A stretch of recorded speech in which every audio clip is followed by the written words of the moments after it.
जय हिंद, वंदे मातरम साथियों।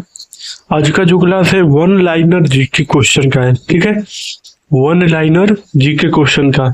इसमें मैं एक एक लाइन का जो प्रश्न होगा और उसका उत्तर होगा और आप लोगों को याद करना है और प्रैक्टिस करना है। ठीक है, दूसरी बात, ये सामान्य विज्ञान के है प्रश्न है। ठीक है, आप लोग एक नोट्स बनाते चलिए और याद करते चलिए।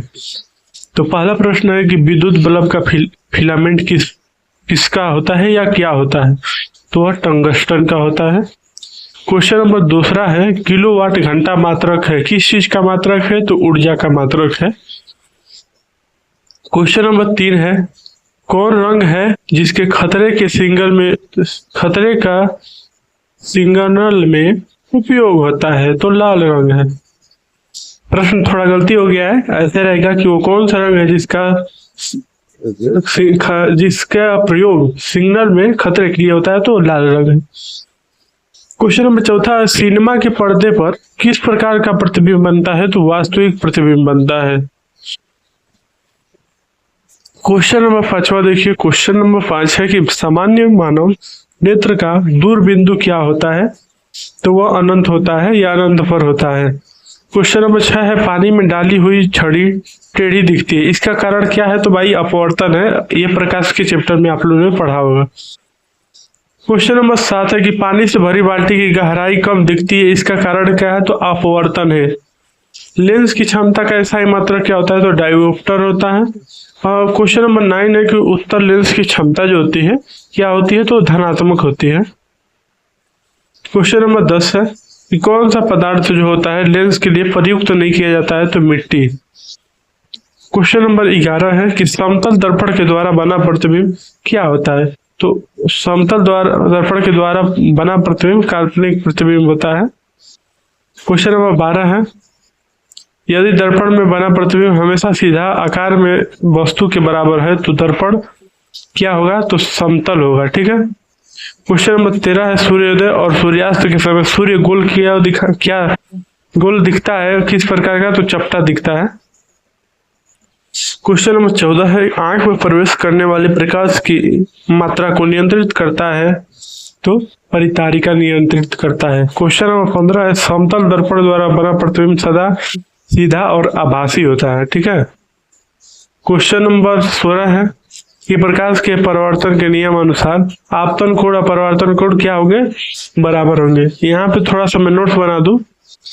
प्रकाश परावर्तन के दो नियम होते हैं। पहला कि आपतन कोण और परावर्तन कोण बराबर होगा, जिसे आई और आर के नाम से जानते हैं। ठीक है। और अविलंब परावर्तक किरणें अपवर्तक किरणें तीनों एक ही पर स्थित होती हैं। ठीक है। क्वेश्चन नंबर 17 देखिए कि वस्तु से छोटा प्रतिबिंब कब बनता है और बनता है कब? उत्तल दर्पण अवतल दर्पण में। क्वेश्चन नंबर 18 है वास्तविक प्रतिबिंब की प्रकृति कैसी होती है? तो उल्टा होता है। क्वेश्चन नंबर 19 है वास्तविक वस्तु का हमेशा सीधा प्रतिबिंब बनाने वाला दर्पण कौन सा होता है? तो समतल और उत्तल होता है। क्वेश्चन नंबर 20 है वास्तविक वस्तु का आभासी प्रतिबिंब कौन बनाता है? समतल दर्पण बनाता है। क्वेश्चन नंबर 21 है मोटर गाड़ी के चालक के सामने लगा रहता है, क्या लगा रहता है? तो उत्तल दर्पण लगा रहता है। ये सामान्य विज्ञान के प्रश्न है, आप लोग इसे याद कर लीजिए। परीक्षा के दृष्टि से मोस्ट ऑफ व्यू प्रश्न है। ठीक है। हीरा का अपवर्तनांक पूछता है, बहुत बार पूछता है। 2.42 और 23 ये पूछ रहा है कि रोगी के नाक कान गली आदि की जांच के लिए डॉक्टर किस दर्पण का प्रयोग करते हैं? अवतल दर्पण का। अवतल दर्पण का काम क्या होता है? अवतल दर्पण का काम होता है छोटी वस्तुओं को बड़ा दिखाना। और उत्तल दर्पण का काम क्या होता है? उत्तल दर्पण का काम होता है बड़ी वस्तुओं को छोटा दिखाना, इसलिए उसका उपयोग साइड मिरर के रूप में किया जाता है गाड़ियों में। सोलर कुकर में प्रयोग किया जाता है तो वह अवतल दर्पण होता है। ठीक है। अवतल दर्पण सोलर कुकर में इसलिए प्रयोग किया जाता है कि जब सूर्य से जब प्रकाश आएगी तो वो प्रकाश को चारों तरफ फैला देगा। ठीक है। वो फैला देगा जिससे क्या होगा कि ऊर्जा, प्रकाश की ऊर्जा निकलेगी। ठीक है। क्वेश्चन नंबर 25 है, दर्पण की चौड़ाई को दर्पण कहा जाता है। दर्पण की चौड़ाई को दर्पण का क्या कहा जाता है? जैसे कि मान लीजिए अवतल दर्पण है, ठीक है, ये अवतल दर्पण है, या ही उत्तल ही दर्पण ले लीजिए, ठीक है, ये कलई किया गया भाग है, तो इसका जो आगे की चौड़ाई है इसको क्या कहते हैं? तो द्वारा कहते हैं, ठीक है।